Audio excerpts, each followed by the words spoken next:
Mimika khususnya dari bulan Juni, pokoknya 2 bulan terakhir lah, dari masuk Mei akhir sampai Juni, terus sekarang Juli itu masuk musim hujan.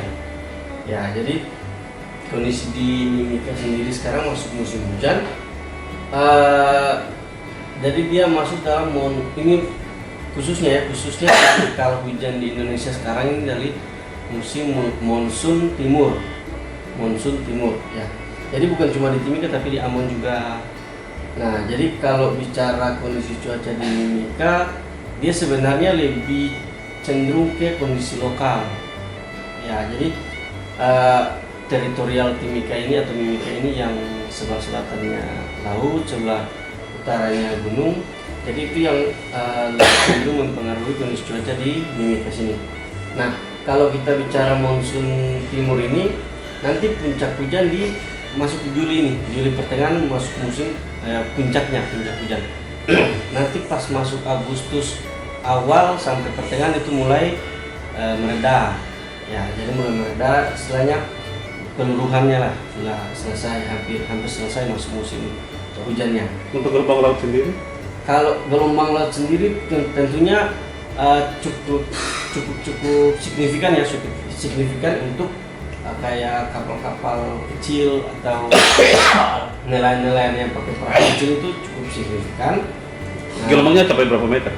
Kalau hari ini tadi dari Balai 5 kita dapat gelombangnya itu 1,25 sampai 2,50. Nah, kalau itu kan cukup signifikan buat perahu-perahu kecil, ya, cukup signifikan.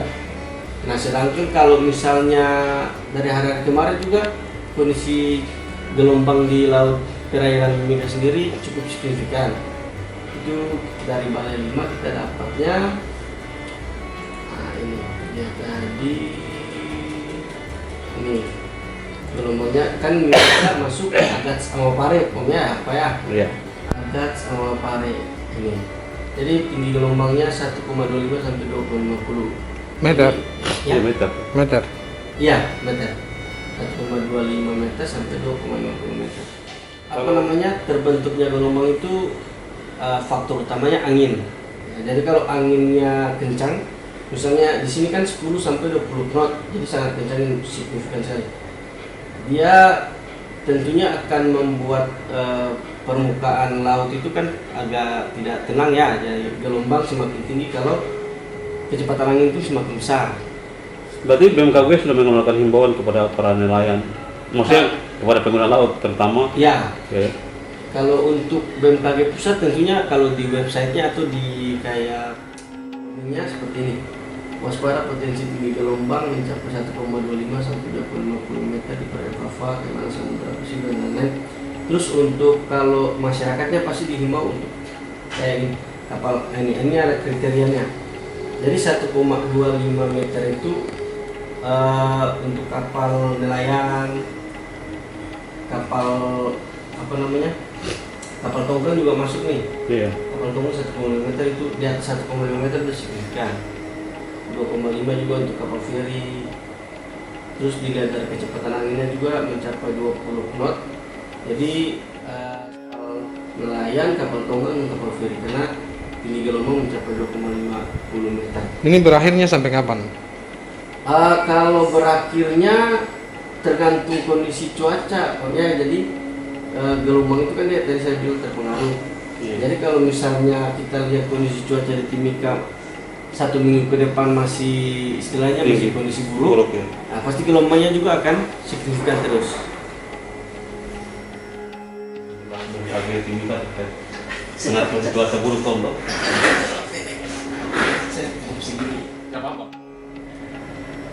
Kalau ini dia punya data rata-rata hujannya Berarti curah hujan tinggi juga Timika?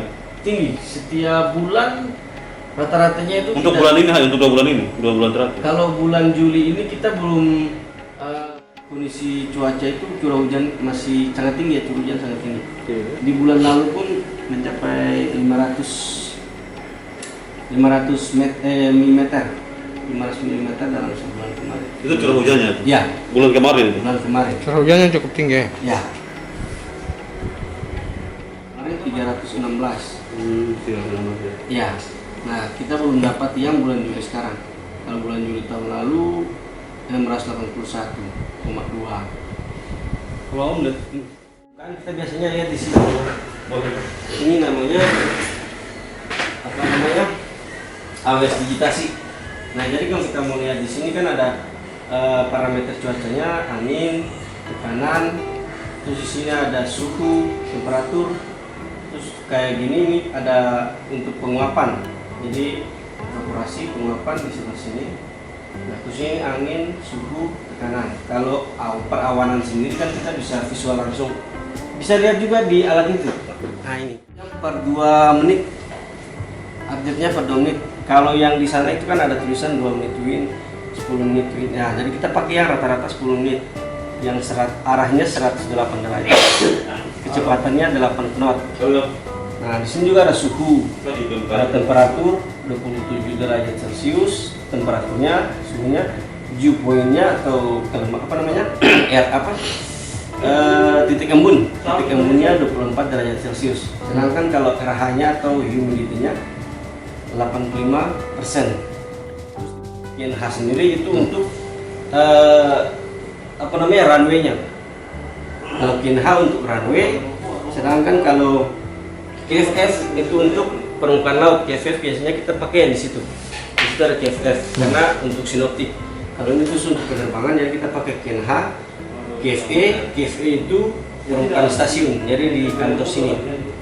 Nah, sedangkan sensornya itu terpasang di sana yang saya bilang. Oh.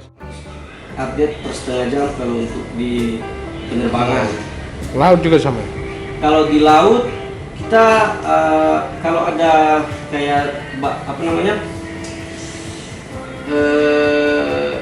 Syah Bandar, ya kalau Syah Bandar sama apa namanya stafnya atau pegawainya request, nah tapi tidak request juga kita setiap hari kirim untuk update tinggi gelombang itu.